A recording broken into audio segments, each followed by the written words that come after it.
Последние годы в продуктах Sony, будь то игры или сериалы, заметна тенденция к использованию религиозных мотивов, особенно христианства, в негативном или противоречивом ключе. Это вызывает вопросы о том, почему именно эта религия становится фоном для мрачных сюжетов, в то время как другие вероисповедания изображаются с большей осторожностью. Да, вы сейчас правильно все услышали. В игре Days Gone антагонистом выступает полковник Гаррет, который цитирует Библию, создает авторитарную секту, оправдывая жестокость волей Божьей. Его образ строится на стереотипе религиозного лидера, манипулирующего верой для контроля. Христианская риторика здесь служит инструментом демонизации персонажа. В первом сезоне Last of Us нам показывают каннибалов, чьи ритуалы и проповеди наполнены христианской символикой. Их лидер, называющий себя пастором, использует Библию для оправдания насилия. Интересно, что в игре секта не была явно связана с христианством, но в адаптации акценты почему-то решительно сместились. И у меня ненароком возникла мысль, а почему именно христиане? Ну, вы понимаете,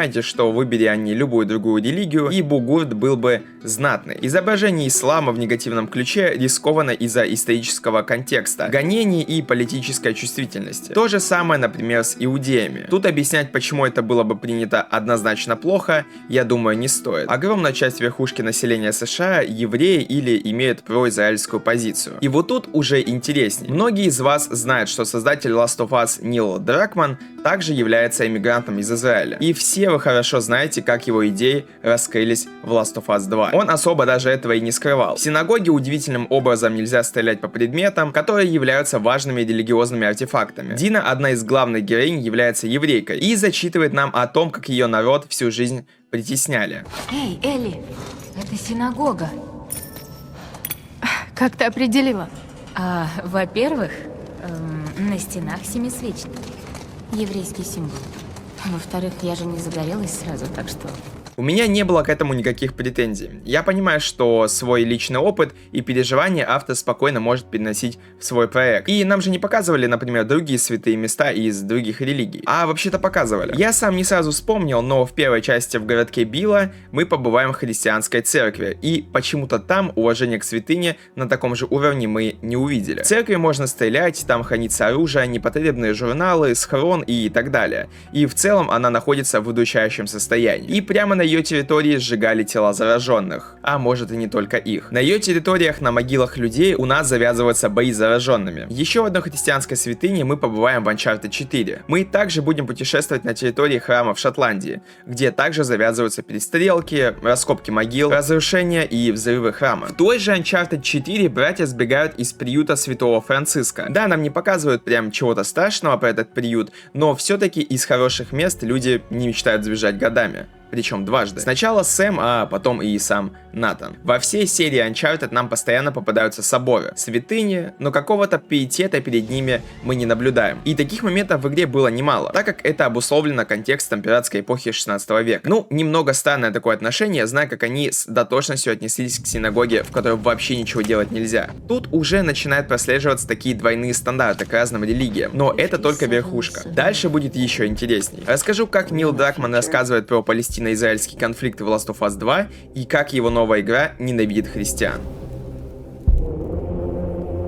Ролик не направлен на восхваление какой-то отдельной религии, не сделан с мыслью очернить или вызвать неприязнь. Все сказано моя личная шиза, а то, что не шиза, взято из открытых источников. Всех люблю и уважаю. А перед началом подпишитесь, поставьте лайк авансом и подписывайтесь на мой телеграм. Там часто я кидаю мемы, свои мысли и можно со мной напрямую разгонять интересные вам темы. Ну, в общем, все сетки в описании. Поехали. Last of Us 2 стала первым проектом, который Нил Дракман курировал полностью сам. Первая Last of Us по большей части была продуктом Брюса Стрелли, как и серия Uncharted с участием Эми Хеннинг. И Нил там был не на ведущих ролях, поэтому в тех играх не было такой ярко выраженной однозначной политической повестки, какая нас ждала в Last of Us 2. В 2020 году в журнале Vice вышла очень интересная публикация с названием «Не столь скрытая израильская политика в «Последний из нас. Часть 2», что уже звучит очень интересно. Одни из нас часть 2 фокусируется на том, что некоторые из ее создателей в общих чертах называют циклом насилия. В то время как в некоторых произведениях о зомби показана человеческая порочность, вызванная страхом или нехваткой ресурсов сразу после вспышки, одни из нас часть 2 происходит в более стабильном постапокалиптическом мире, спустя десятилетия после краха общества, где люди и сообщества выбирают причинять друг другу боль, а не совершать отвратительные поступки от отчаяния. Если говорить более конкретно, то цикл насилия в Last of Us 2, по-видимому, во многом смоделирован по образцу израильско-палестинского конфликта. Мне кажется, что некоторые игроки, если они вообще осознают параллели, подумают, что The Last of Us 2 дает сбалансированную и справедливую оценку этому конфликту, очеловечивая и выявляя недостатки обеих сторон, его игровых аналогов. Но как человек, выросший в Израиле, я узнал знакомый типичный израильский подход к конфликту, который пытается казаться беспристрастным и даже прогрессивным, но на практике игнорирует палестинский опыт таким образом, что закрепляет ужасающий статус-кво. Конец цитаты. Сорежиссер и соавтор сценария игры Нил Дракман, израильтянин, родился и вырос на западном берегу до того, как его семья переехала в США. Он рассказал The Washington Post, что тема мести в игре связана с убийством 2 израильских солдат в Рамале в 2000 году. И давайте для общего понимания я дам немного исторического контекста.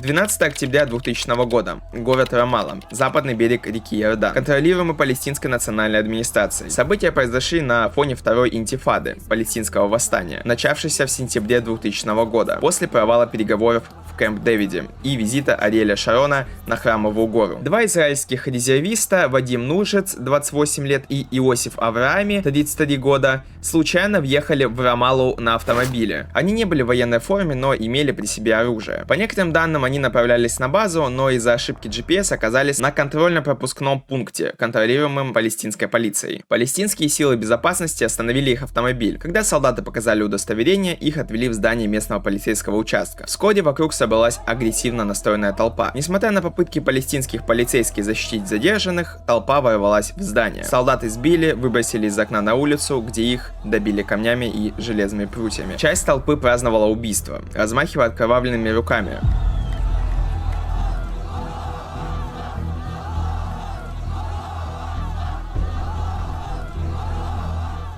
Однако позже ПНА осудила инцидент, назвав его неприемлемым. Некоторые палестинские группировки, включая Хамас, оправдывали насилие как ответ на оккупацию. Некоторые ужасные подробности инцидента были запечатлены на видео, которое посмотрел Дракман. В своем интервью он рассказал о гневе и желании отомстить, которое он испытал, когда увидел видео, и о том, как позже он переосмыслил и пожалел об этих порывах, сказав, что они заставили его почувствовать себя отвратительным и виноватым. Но это дало ему основу для истории. Я пришел к этой эмоциональной идее. Можем ли мы в ходе игры заставить вас почувствовать эту сильную ненависть, которая универсальна так же, как и универсальна безусловная любовь? Сказал Дракман The Post. Эта ненависть, которую чувствуют люди, универсальна. Вы ненавидите кого-то настолько сильно, что хотите, чтобы он страдал так же, как страдал тот, кого вы любите. И тут становится понятно, что Last of Us 2, какие бы ни были оправдания, является с ног до головы в своем зародыше чисто политическим высказыванием, которое пытается поставить игрока на место по обе стороны баррикад. Даже первый барьер в виде огромных стен карантинной зоны Сиэтла,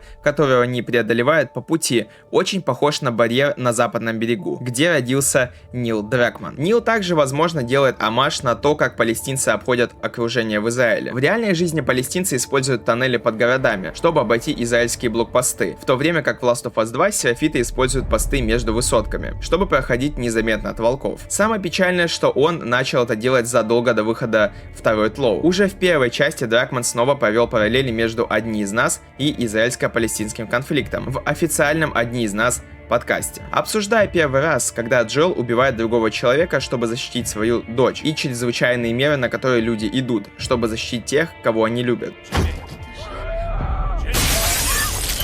Ты слышишь, что я тебе говорю? Ты выстрелил, Сара, а мы только утром. послушай. Дракман сказал, что следит за многими аспектами израильской политики и сравнил этот инцидент с освобождением Израилем сотен палестинских заключенных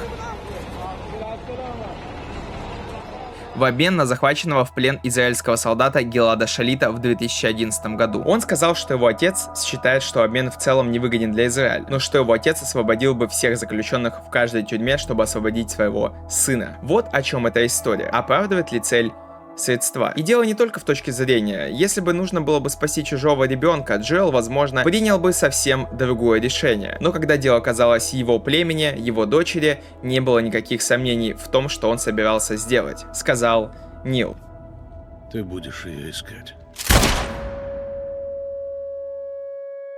После вспышки эпидемии Сиэтл, как и другие города, оказались под контролем военизированного агентства Федора, действующего под эгидой правительства. Однако репрессивные методы Федора, дефицит ресурсов, террор против населения и бесконечный страх перед заражением спровоцировали восстание. На этой волне сформировался фронт освобождения Вашингтона, или Волки, партизанское движение, бросившее вызов Федора. Несмотря на меньшую численность, Волки одержали победу, благодаря тактике террора, точным убийствам чиновников, внезапным атакам и саботажу. После изгнания Федора они установили в городе режим, сравнимый по жестокости с прежним, если не превосходящий его. В переписке командира Федора с центральным командованием Волки открыто именуются террористами. Это отсылка к ранним сионистским движениям, например, Иргун или Лехи, которые британские власти также клеймили террористами за нападение на колониальные институты.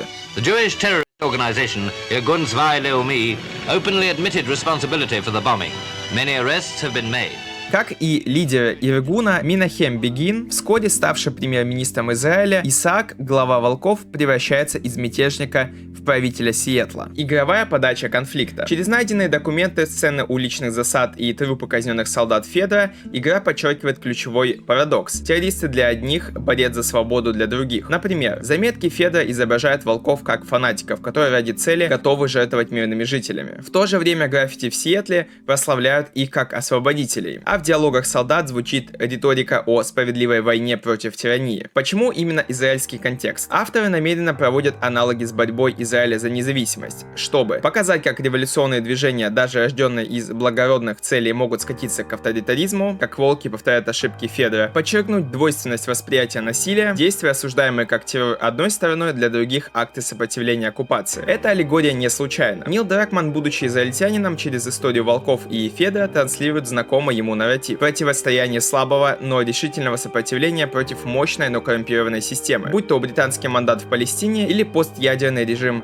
Федора. Однако, как только Айзек и Волки захватили власть в Сиэтле насильственным способом, те же методы были применены против них другой группой, которая неприятно напоминает израильские карикатуры на палестинцев. Большинство ограничений режима волков направлено против религиозной секты под названием Серафиты. Они досаждали и Федоре, когда она была у власти. В начале игры в городе царит атмосфера конфликта, эскалация и нарушенного перемирия. Волки, как и Федора, используют большие ресурсы и грубую силу, в то время как Серафиты полагаются на внезапные удары по патрулям волков и рьяную готовность умереть за свое дело. Вот лишь несколько ключевых примеров того, как Серафиты отражают некоторые израильские стереотипы о палестинцах. В той же записке от командира Федора в Сиэтле, в которой с горечью говорится, что волки теперь у власти, объясняется, что теперь они обязаны не только кормить и обеспечивать жильем жителей Сиэтла, но и разбираться с религиозными фанатиками. Позже в игре Элли находит место под названием Ворота Мучеников, где, по-видимому, умер духовный лидер Шама, что указывает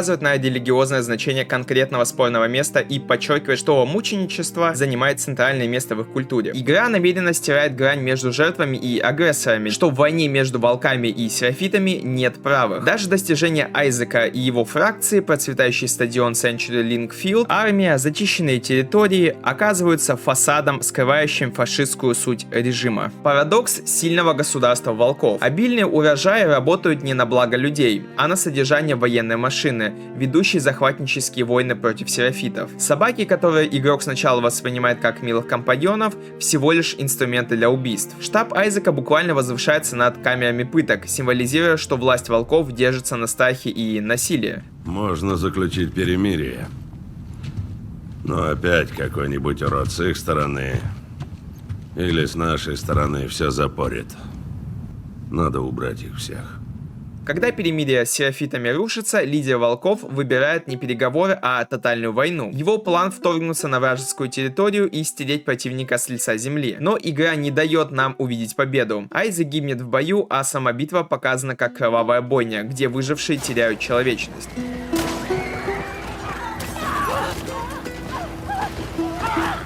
Крах обеих сторон. Волки и серафиты не просто воюют, Они добровольно идут на самоубийство, разжигая ненависть. Вместо поиска компромисса фракции цепляются за месть, превращая конфликт в вечный спор. Даже стадион-крепость, символ силы волков, не спасает их систему. Она обречена, потому что построена на отрицании диалога. Око за око, как приговор. Финал оставляет гнетущее ощущение. Насилие не просто бесполезно, оно калечит всех. Ослепление Томми, мстящего за Джоэла, прямая отсылка к библейскому клише, которое игра не просто цитирует, а доводит до абсолюта. Слепота здесь метафора моральной деградации. Герои теряют не зрение, а способность видеть выход из цикла ненависти. Она заплатит. Томми.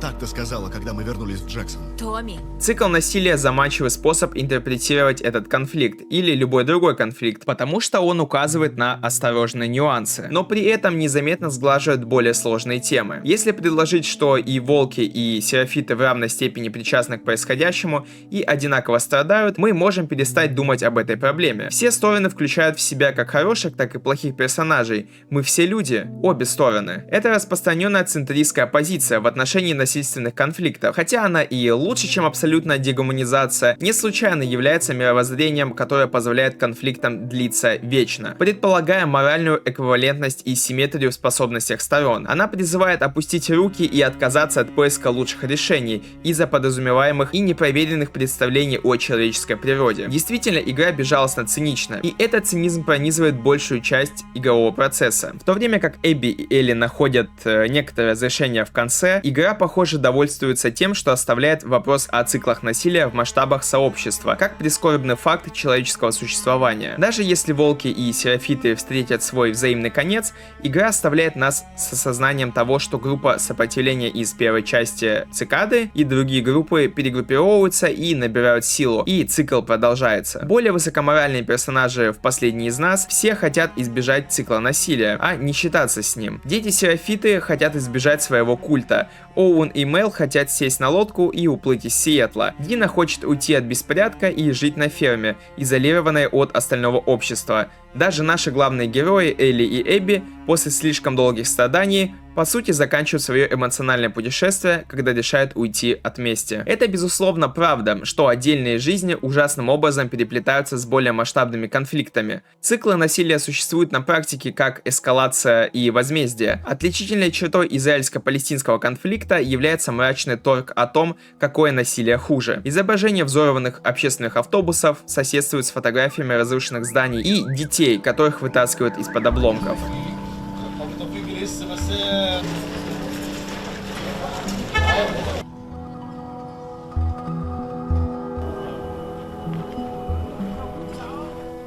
Вооруженные группировки клянутся отомстить за конкретные инциденты и делают это. Но цикл насилия — это плохой способ осмысленно понять конфликт, особенно если вы заинтересованы в поиске решения. Например, Соединенные Штаты не воевали в Афганистане почти 20 лет, потому что оказались в ловушке цикла насилия. Они намеренно выбирают такой подход к проблеме, который увековечивает конфликт.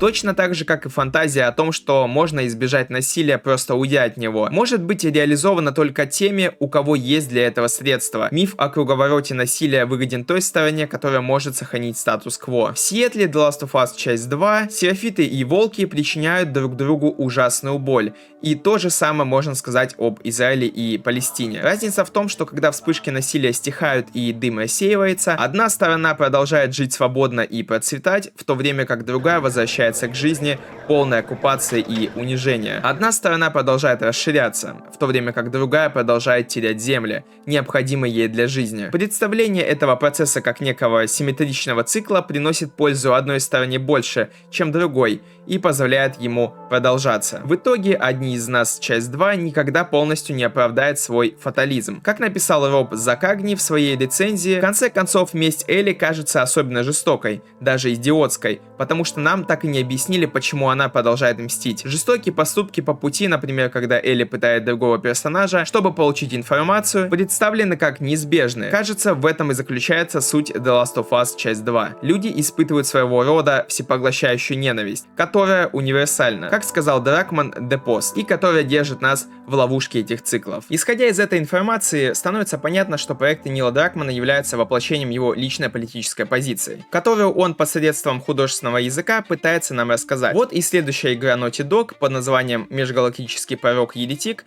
расскажет нам про, собственно, планету еретиков, куда попадает наша главная героиня. И тут из слов Нила Дракмана можно узнать некоторые интересные подробности. Название это не игра слов. Она действительно будет про веру и религию в глубоком космосе, в отдельной временной линии, отличная от нашей примерно в период наших 80-х. Главная героиня попадает на планету Симперия, из которой не поступало никакой информации 600 лет. На ней как раз и проживают люди, чья религия очень удачно зародилась за 2000 лет до времени событий. Из слов Нила, в прошлых играх, где бы мы ни побывали, нас везде окружал знакомый мир. Будь то Last of Us или Uncharted, это так или иначе была Земля, с присущим нам окружением и людьми, которые хоть и отличаются от нас, но из слов Дракмана все равно нам хорошо знакомы. Да, нас ждут очередные культисты, но уже с явным, прям явным омажем на христианский мир. Будет очень интересно посмотреть, что из этого выйдет, потому что Sony сейчас находится в очень удручающем положении, и новый финансовый провал им после Конкорда вообще будет не кстати. Потому что, если вы не знали, вторая часть Last of Us продалась